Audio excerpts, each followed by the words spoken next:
오늘은 그 로마서 12장 영적 예배라는 주제를 가지고 저와 여러분이 하나님 말씀을 나누기로 하겠습니다. 로마서는 그 1장서부터 11장까지가 구원에 대한 이야기를 지금 하고 있죠. 그러니까 유대인이나 이방인이나 누구든지 예수를 믿으면 구원받는다. 하나님의 은혜다. 이것이 1장에서 11장까지의 내용입니다. 사도 바울이 굉장히 복잡하고 굉장히 그 논리적으로 이렇게 설명을 해놓았기 때문에 굉장히 그 길지만 그 핵심 내용은 예수 그리스도를 믿으면 구원을 받는다가 그 1장서부터 11장까지의 내용입니다.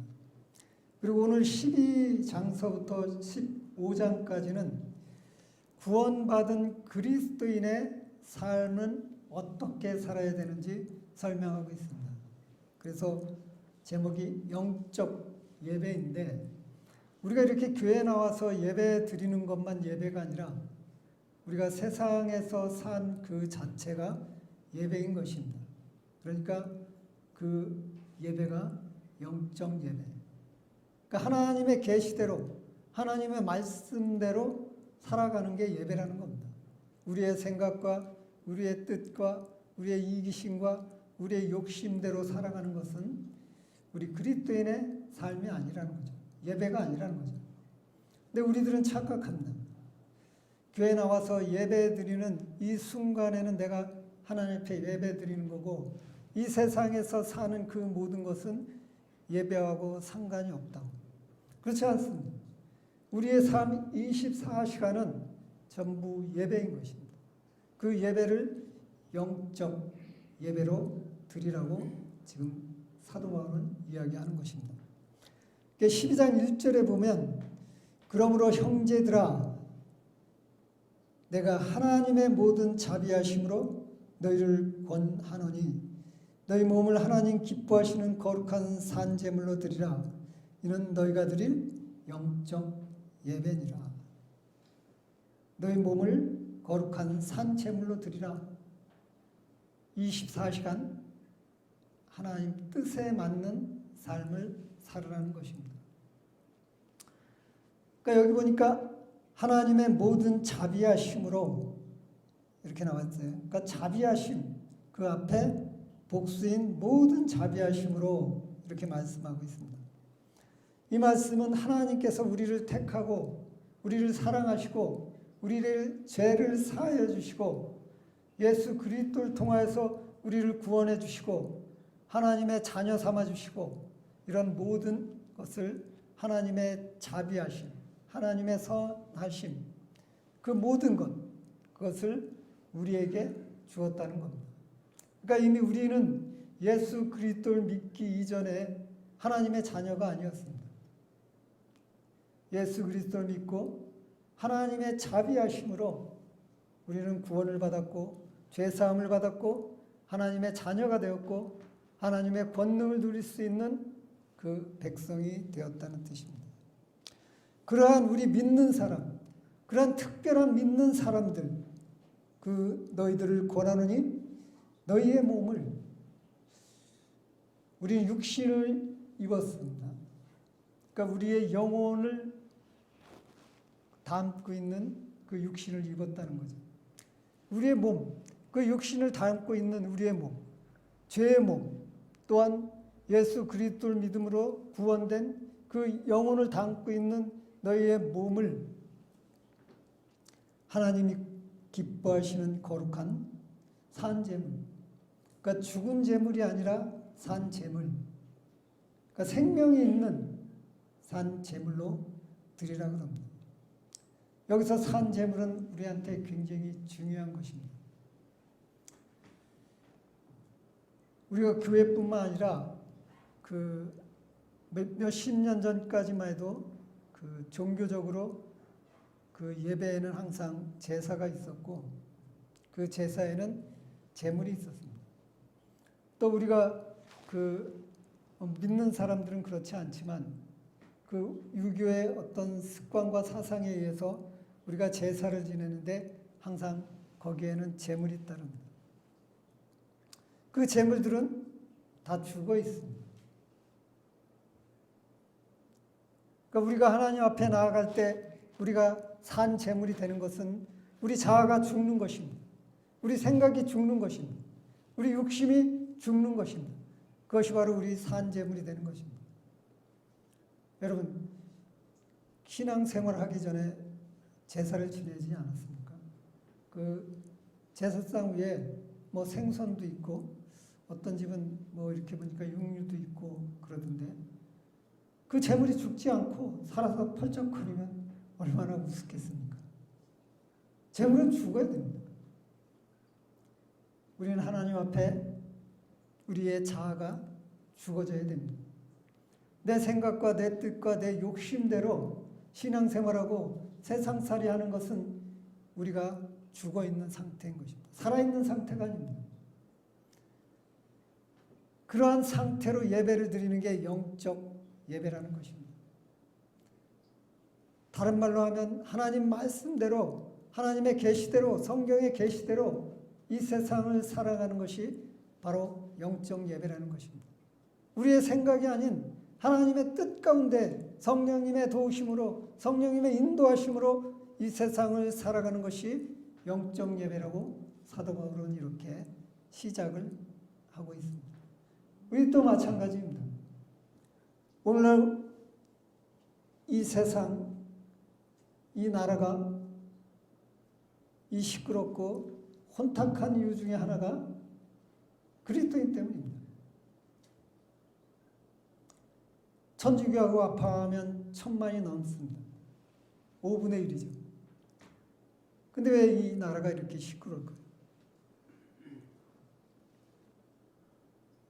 우리가 기독교이지만 하나님의 뜻대로 성경의 말씀대로 살지 못하고 자기의 생각과 자기의 주장을 내어놓기 때문입니다. 저는 성도들에게 정치적인 말을 할 수가 없습니다. 목사들 간에도 정치적인 말을 할 수가 없습니다. 언제부턴지 우리는 좌우가 구분이 되어 있습니다. 기독교는 좌우가 없습니다. 오직 하나님 중심이고 하나님 주권이고 말씀에 우리는 기본이 되어서 살아야 되는데 어느 날 갑자기 이 성경책을 내팽개쳐버리고 자적인 사상과 우적인 사상 그 한쪽에 치우쳐서 혈기를 부립니다. 심지어 목사들끼리 다투기도 하고 서로 얼굴을 쳐다보지 않습니다. 이것은 그 사람의 신앙이 목사이든 장로이든 어린아이와 같은 것입니다. 하나님은 그렇게 말하지 않습니다. 이 세상 모든 사람을 사랑해야 된다고. 왜? 하나님의 지으심을 받았기 때문에. 근데 우리는 내 생각 가지고 이 세상을 판단하고 구분하고 그러면서 정죄하기까지 합니다. 오늘 사도 바울이 이야기하는 것은 하나님 말씀을 전하는 것은 영적 예배는 네 생각이 아니라 하나님 뜻대로 사는 게 영적 예배라고 그렇게 이야기하고 있는 겁니다. 여러분 이 말씀을 꼭 마음속에 새기기 바랍니다. 영적 예배, 우리의 삶 속에서 우리의 생활 속에서 공부하는 사람은 공부하는 사람대로, 직장인은 직장인대로, 사업하는 사람은 사업하는 사람대로 내 생각이 아닌 내 욕심이 아닌 내 이익을 취하기 위한 게 그것이 아닌 이 성경의 계시대로 하나님의 복음을 증거하기 위해서 이웃을 사랑하는 이웃을 불쌍히 여기는 그 영혼을 불쌍히 여기는 그 마음을 가지는 게 영적 예배라는 겁니다. 우리는 영적 예배, 성령의 인도하심이 없을 때 우리의 이익을 취하기 위해서 많은 걸 갖고 있으면서 그 남의 작은 것마저 뺏으려고 합니다. 그리고 좌가 어떻고 우가 어떻습니까? 그것이 우리하고 무슨 상관이 있습니까? 좌나 우나 인생의 행복을 위해서 만들어 놓은 인연입니다. 그것이 서로 다르다고 해서 우리하고 무슨 생각이 있습니까? 우리는 인본주의자가 아닙니다. 우리 신본주의자가 인본주의자의 특징이 인간의 행복입니다. 굉장히 우리들에게는 그것이 솔깃하고 아주 기분 좋게 들립니다. 그래서 웰붕이라는 단어도 등장하고 여러 가지 아름다운 단어들이 등장하지만 그것으로 우리가 치유받을 수 있습니까? 그렇지 않습니다. 우리 인생은 항상 함정이 도사리고 있고 우리 인생은 언제 어떤 식으로 올무에 걸릴 수도 있습니다. 이 세상에서 우리에게 주는 그 즐거움과 좋은 것들은 항상 자고 나면 사라질 수도 있는 것입니다. 그래서 우리는 항상 마음을 빼앗기지 않도록 하나님 앞에 온전히 나아가야 되는 겁니다. 2절을 보니까 너희는 이 세대를 본받지 말고 오직 마음을 새롭게 함으로 변화를 받아 하나님이 선하고 기뻐하시고 온전한 뜻이 무엇인지 분별하도록 하라. 그러니까 이 세대, 지금 우리가 살고 있는 이 세대는 세속적이고 악한 세대를 이야기합니다. 사람들이 가지고 있는 원리와 근본과 그들이 만들어낸 그 모든 것의 결과는 악하다는 겁니다. 우리가 인간의 행복을 위해서 민주주의를 세웠고 사회주의를 세웠고 공산주의를 세웠지만 그 결과는 우리에게 좋은 걸 가져다 주지 못합니다. 어떤 분들은 그렇게 생각합니다. 공산주의는 유물론이고 신을 인정하지 않고 기독교를 박해하니까 그것들은 굉장히 나쁜 것이다. 그리고 민주주의는 교회에 자유를 주니까 굉장히 좋은 것이다. 그렇지 않습니다. 민주주의는 교회만 자유를 주는 게 아니라 모든 종교에게 자유를 줍니다. 다원주의가 싹트고 있는 이유가 그 때문입니다.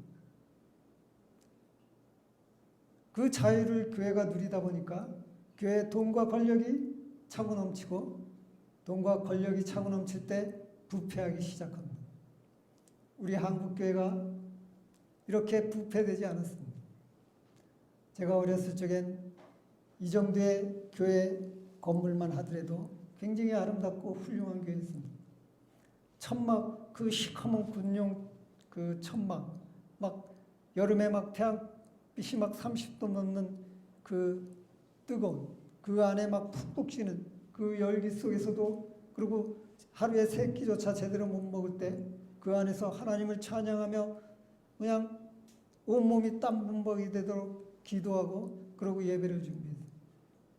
그렇게 땀에 젖은 채 목사님의 설교를 듣는데 조금도 힘들거나 괴롭거나 거추장스럽지 않습니다. 그런데 지금은 이런 지하교회에 오려고 하지 않습니다. 불편하다 그럽니다. 초라하다 그럽니다. 그리고 내 모습이 발겨벗겨진다 그럽니다. 내 사생활에 침해당한다 그럽니다. 이렇게 물질은 우리를 점점 부끄럽게 만들어갑니다. 아담과 하와가 선악과 따먹기 전에는 벗었습니다. 그래도 무슨 부끄러운 줄 몰랐습니다. 근데 선악과 따먹고 난 후로 그들이 부부임에도 불구하고 서로 부끄러워 무화과나무로 가렸다는 것입니다.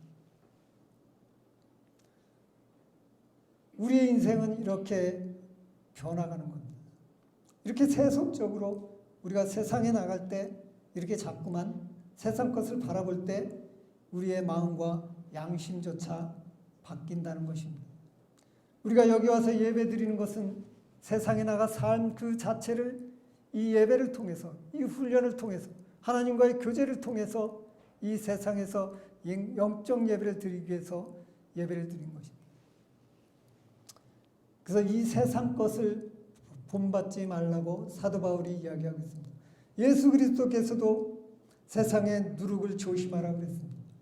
세상에는 아름다운 것들도 많고 지혜도 많습니다. 논리적입니다. 이론적입니다. 교회는, 성경은 그렇지 않은 것들이, 우리가 알지 못하는 것들이 너무도 많습니다.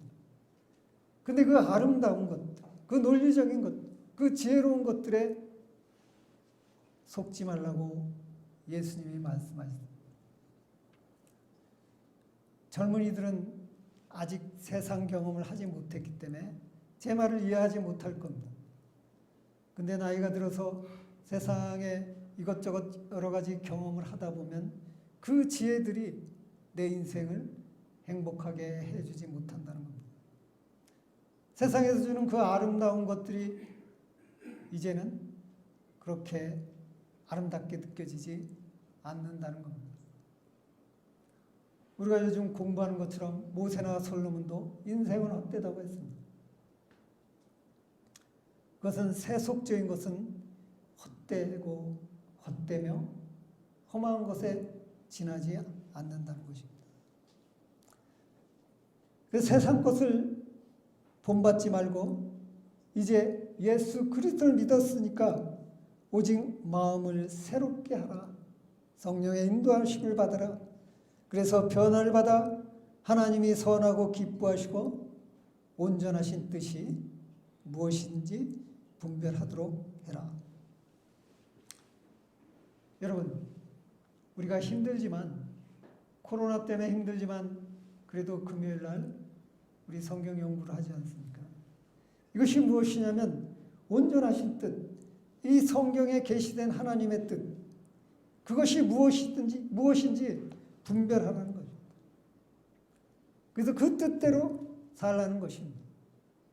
여러분이 주의 설교만 듣는다 그러면 아마도 이 세상에 나가서 그럴 겁니다.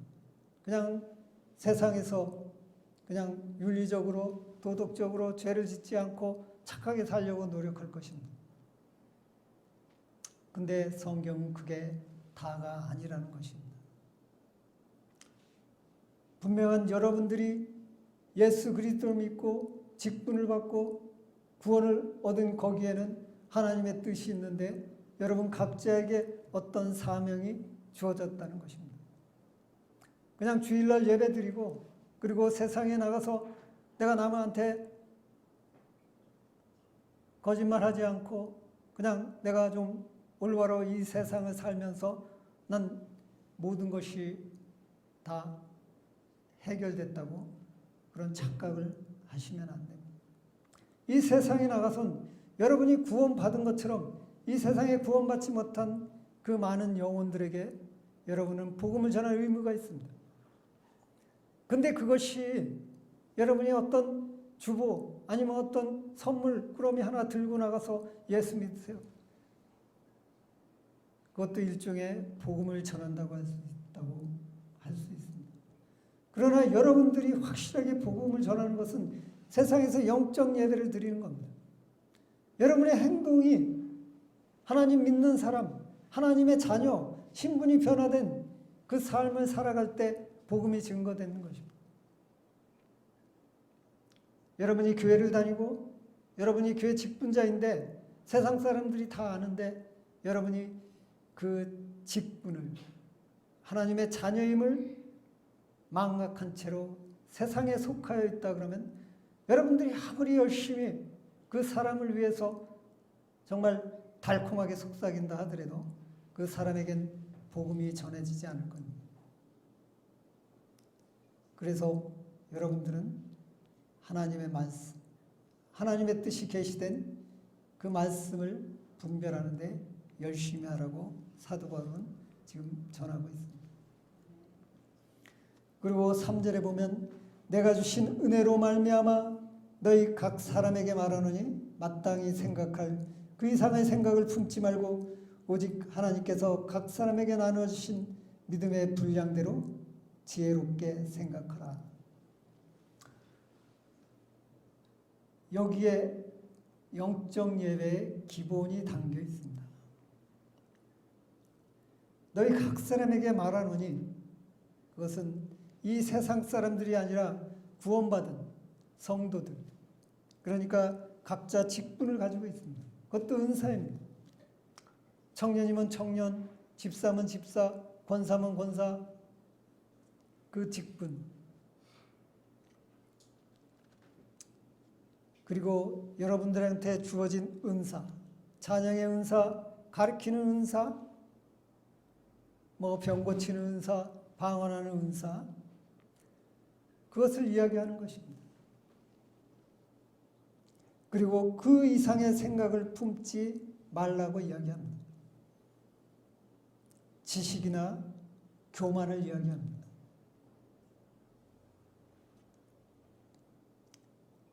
그리고 오직 하나님께서 각 사람에게 나눠주신 믿음의 분량대로 지혜롭게 생각하라. 겸손하게 생각하라는 것입니다. 여기에는 정말 훌륭한 사람들이 많이 있습니다. 세상적으로 스펙이 좋은 사람도 있고 정말 IQ가 뛰어난 사람도 있고 정말 지혜로운 사람도 있고 또 찬양을 잘하는 사람도 있고 여러 사람들이 있습니다. 그렇지만 믿음의 분량대로 지혜롭게 겸손하게 생각하며 살라는 것입니다. 만약 여러분들이 하나님의 각종 아름다운 은사를 가졌고 또 하나님께서 여러분을 직분자로 세우셨는데 여러분이 겸손하지 못할 때, 교만할 때 고린도 교회처럼 교회에 분란이 있고 가정에 분란이 있고 여러분들 가는 곳곳에 분란이 있을 것입니다. 근데 여러분들이 굉장히 좋은 것을 가졌습니다. 은사를 받았습니다. 그 은사는 각 사람마다 틀릴 수도 있습니다. 근데 여러분이 겸손할 때 그 은사로 인해서 하나님의 영광이 드러나고 여러분 개인의 영광이 드러나고 이웃을 구원할 수 있는 그 기회가 주어진다는 것입니다. 그리고 4절과 5절은 교만해서는 안 되는 이유를 설명하고 있습니다. 우리가 한 몸에 많은 지체를 가졌으나 모든 지체가 같은 기능을 가진 것이 아니니 이와 같이 우리 많은 사람이 그리스도 안에서 한 몸이 되어 서로 지체가 되었느니라. 그러니까 공동체 이익을 위해서 그 사도 바울이 한 말인데 이것은 꼭 교회만 적용되는 것이 아닙니다. 교회나 직장이나 학교나 어떤 단체면 꼭 조직이 있습니다. 교회도 조직이 있습니다. 질서라는 게 있습니다. 사도 바울은 예수 그리스도는 머리요 우리는 각 지체라고 이야기합니다. 팔과 다리와 몸통이 있습니다. 근데 팔이 다리 역할을 하겠다 그러고 다리가 팔의 역할을 하겠다 그러면 그 질서는 그 순간 무너지는 것입니다. 회사도 마찬가지입니다. 부서가 있고 그 부서 안에 직책이 있습니다. 근데 그 부서에서 하는 일을 떠나서 타 부서 일까지 자기가 간섭하고 또한 자기의 어떤 직책에 맞는 역할을 떠나서 그 이상의 역할을 감당하려고 할 때 그 사람은 그 조직을 분열시키고 와해시킵니다. 세상에서나 교회에서나 마찬가지입니다. 배려하는 것. 다른 지체, 나보다 직급이 낮거나 나보다 직급이 높거나 나보다 지식이 많거나 나보다 지식이 없거나 그 사람을 배려하는 것. 그리고 그 사람보다 내가 그 일을 잘한다고 해서 그 사람을 무시하고 그 사람 업무를 뺏어오거나 그러면 안 된다는 것입니다. 근데 이 말씀이 정말 놀랍습니다. 회사에서 기본적으로 그 조직이 이게 안 됐을 때 그 조직은 무너집니다. 교회도 영적인 부분이 있지만 육적인 부분이 있습니다. 영적인 부분이 있지만 교회 제도적인 부분이 있습니다.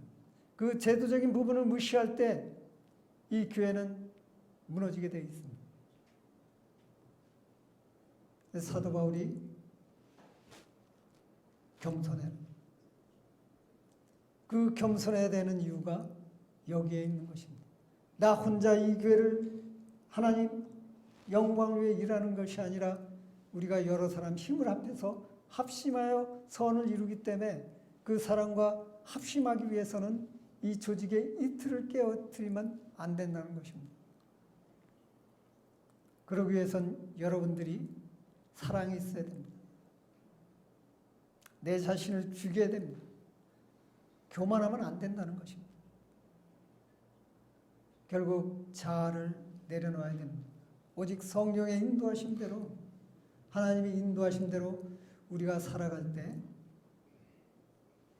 이 교회가 부흥되고 하나님께 영광을 돌리고 이 지역에 많은 죽어가는 영혼들을 살릴 수 있다는 것입니다. 여러분이 세상에 나가서 영적 예배를 드리는 것도 마찬가지입니다. 여러분이 다니는 그 회사나 학교에 질서가 있습니다. 그 질서를 여러분이 깨트리는 순간 교인으로서 여러분 자신이 욕을 먹고 교회가 욕을 먹고 하나님이 욕을 먹습니다. 대리가 과장한테 되어들고 과장이 부장한테 되어들고. 요새 TV를 보면 세상이 좀 많이 교만해진 것 같습니다. 그 질서가 없어졌어요. 그래서 막 검사끼리도 막 치고받고 싸우더라고요. 조직은 나이하고 상관없이 직급이 있는 겁니다. 그 직급은 그 조직을 떠날 때까지 유지돼야 합니다. 사업도 마찬가지고 장사도 마찬가지고 항상 그 위계 질서라는 게 있어야 됩니다. 그게 없어질 때 세상은 혼란스럽고 그 조직은 끊어지기 마련입니다. 아무리 그 사람이 능력이 있고 아무리 그 사람이 실력이 있고 그 사람이 정말 천재이고 허버드대 나왔다 할지라도 그 사람이 그런 분쟁을 일으키면 그 회사를 책임지고 있는 대표이사는 그 사람을 해고시켜야 됩니다. 그래서 대부분 과장급까지는 그 사람의 능력을, 기술을, 테크닉을 사용하지만 그 이상은 그 사람의 덕을 봅니다. 사람들과의 관계를 봅니다. 사람들과의 관계가 원만치 않은 사람을 부서장으로 세우는 미련한 사업자는 없습니다. 교회도 마찬가지입니다. 그래서 교회 안에 항상 덕이 있어야 되고 사랑이 있어야 되고 베풀며 서로 배려하는 그 마음이 있을 때 그 사람이 가지고 있는 지식이 더 아름다워 보이고 더 크게 보이고 그것이 바로 권위입니다. 권위가 나타나는 것을 이야기합니다. 그리고 그 다음 6절서부터는 우리에게 하나님이 주신 은사들을 이야기합니다. 예언, 또 섬기는 일, 가르치는 일, 위로하는 일, 구제하는 일, 그리고 긍휼을 베푸는 사람. 우리는 여러 가지 여러분 안에 은사가 있습니다. 이 품성도 은사인 것입니다. 우리 안에 성령이 내주하고 계십니다. 우리가 내적인 것은 품성이고 외적인 것은 은사라고 얘기합니다. 우리의 성품도 가지가지입니다. 어떤 사람은 긍휼히 여기는 것, 어떤 사람은 남을 열심히 도와주는 것, 어떤 사람은 내 자신이 힘들어도 그렇게 남한테 주는 걸 좋아합니다. 저도 좀 요새 고백하면 부끄러운 일이 좀 있어요. 오래전부터 1년에 한두 번뿐이 만나지 못하는 집사님이 있는데 그 필요할 때마다 그 사례비를 그분한테 받아요. 이제 너무 오래 받다 보니까 그만 받고 싶어요. 근데 사모가 또 고생하는 걸 보면 또 그만 달라고 그 목소리가 여기까지 나왔다가도 그냥 받아요. 그래서 제가 기도하는 제목이 하나님 이제 이 교회를 좀 부흥시켜 주세요. 이 교회에 막 성도들이 막 30명 50명 넘쳐서 교인들이 주는 그 음식을 먹고 살게 해주세요. 뭐 이렇게 하나님한테 기도하고 있어요. 하나님의 뜻은 그런 것 같아요. 그분이요, 그 1년에 한두 번 만나지만 그 통화는 한 달에 두세 번 하거든요. 바이러스에다가 뭐 그분이 이제 건설 쪽 관련 업무를 하니까 지금 뭐 건설 쪽 지금 완전히 닫혀 있고 막 그러니까 굉장히 힘들어해요. 여러 가지로. 그 다음에 이제 막 그 자금이 안 되니까 수금이 어려워해요. 그래서 그만하시라고. 힘든데, 근데 이건 내 사명이라고 계속해서 이제 그분이 이렇게 사례비를 주세요. 그래서 그런 것 같아요. 그분한테는 하나님이 주신 은사가 그거인 것 같아요. 근데 저한테만 그러는 게 아니라 그분이 세계교회를 도와요. 그래서 세계 개척교회, 개척교회는 살기가 그렇잖아요. 그렇지 않으면 목사가 나가서 막 택시 운전도 해야 되고, 목사가 나가서 공사판에도 뛰어들어야 되고, 그러니까 그분이 저한테 그래요. 목사님, 공사판 나가지 말고, 택시 운전 하시지 말고, 내가 어느 정도 뒷받침해 줄 테니까 성도를 위해서 열심히 기도하고, 성도를 위해서 열심히 성경 연구하시고, 거기에다만 힘쓰세요. 그런 분이 있다는 거예요. 근데 그분이 교만하다 그러면, 그래서 자기가 이렇게 그 교회들을 돕는 걸 세상에 막 불고 다닌다 그러면 제가 그분의 도움을 받을 수 있겠습니까? 받지 못하죠. 그래서 그런 어떤 그 분들이, 은사자들이 많다는 거예요. 우리 또 반주자 또 예인 양이 와서 또 반주하니까 우리 찬양이 막 살아나지 않습니까? 우리 지연 학생이 와서 우리 온라인 관련된 각종 그 다음에 교재 같은 거 만들고 그러니까 우리가 너무 편하지 않습니까? 또 집사님이 오셔서 또 이렇게 든든하고 이렇게 각자 또 전도사님은 광주에서까지 오시고 그래서 이 교회 하나가 이루어질 때까지는 하나님께서 섭리하시고 예정한 그 사람들이 있다는 거예요. 제가 늘 말씀드리지 않습니까? 원래 우리 교회 숫자가 한때는 이보다 많았어요. 근데 그때는 안정되지 않았는데 지금 이 자리에 앉아 계신 분들은 이제 여기에 뿌리 내린 분들이라고. 그래서 각자 재능을 가지고 각자 또 먼 곳에 오시기도 하시고 그런데 교만하지 말라는 거예요. 여기에 지금 모인 분들은 특별한 분들입니다. 그 특별함을 세상에 자랑하지 말라는 겁니다. 교회 안에서 내색하지 말라는 겁니다. 서로 돕고 배려하라는 것입니다. 그래서 9절에 사랑에는 거짓이 없나니 악을 미워하고 선에 속하라. 그러니까 사랑의 근본은 하나님의 은혜에서 오는 것입니다.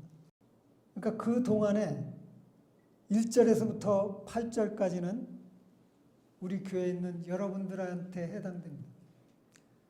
그 직분, 특별한 은사, 여러분 각자는 특별한 직분이 있고 특별한 은사가 있습니다.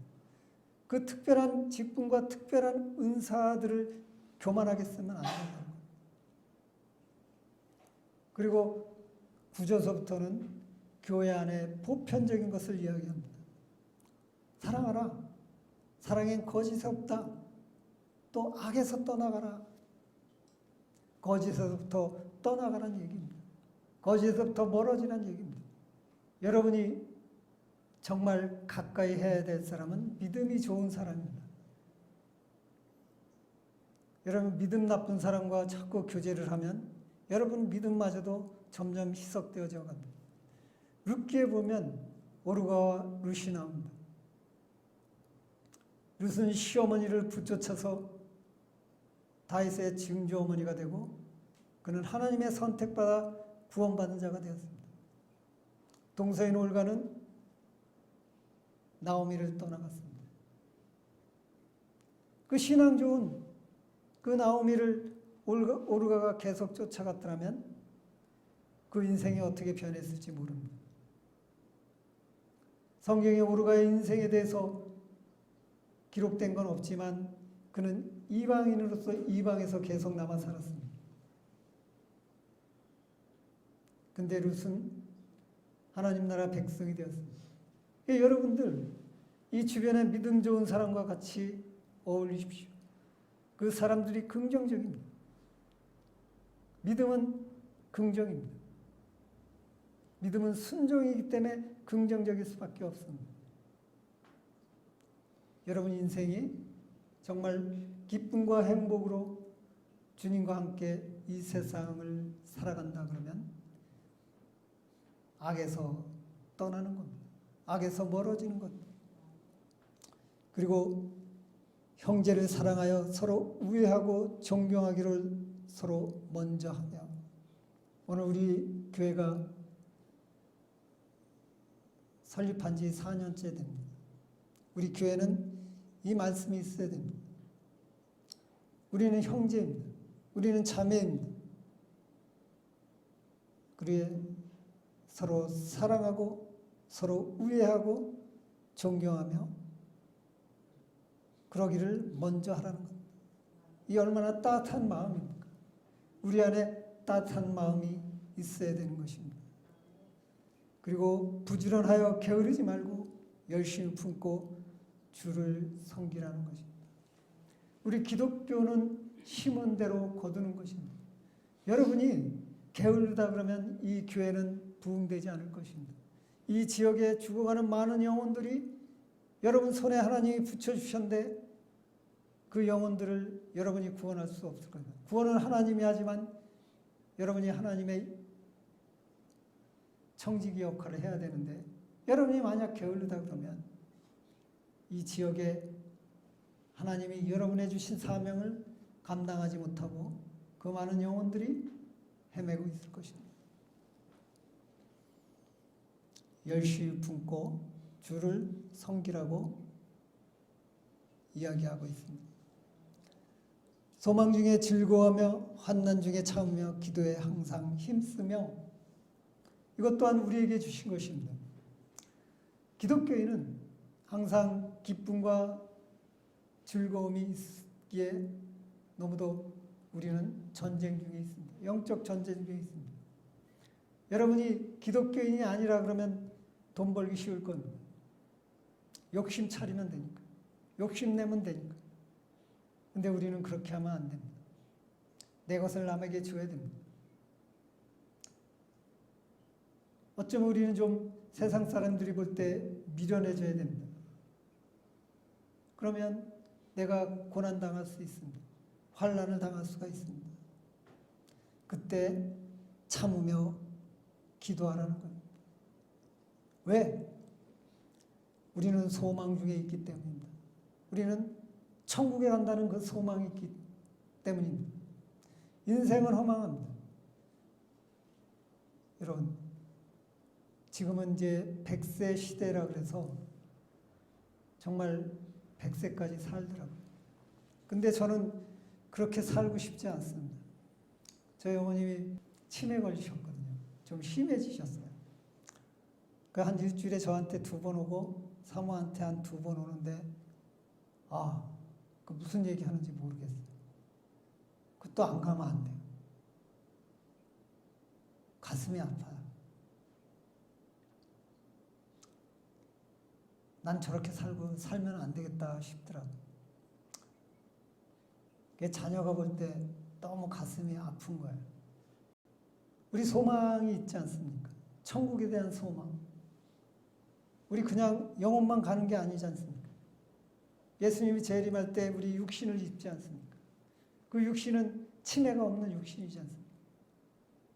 마음이 상하지도 않고 그 소망을 가지고 있다는 것입니다.